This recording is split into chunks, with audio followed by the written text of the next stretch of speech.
ঘোলার মহিষপোতায় মালবাহী ট্রাকের ধাক্কায় মৃত মহিলা সহ ৩ স্কুটি আরোহীর।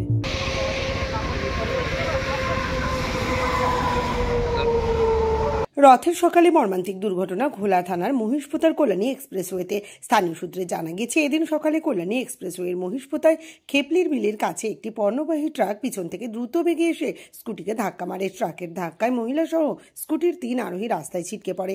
গাড়ির ধাক্কায় ঘটনাস্থলে ৩ জনের মৃত্যু হয়।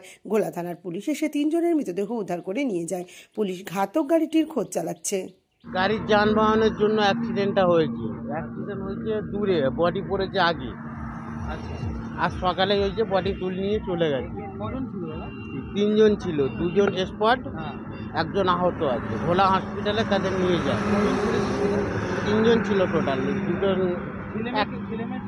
একটা মেয়ে, 2টো ছেলে, লোকাল ছেলে।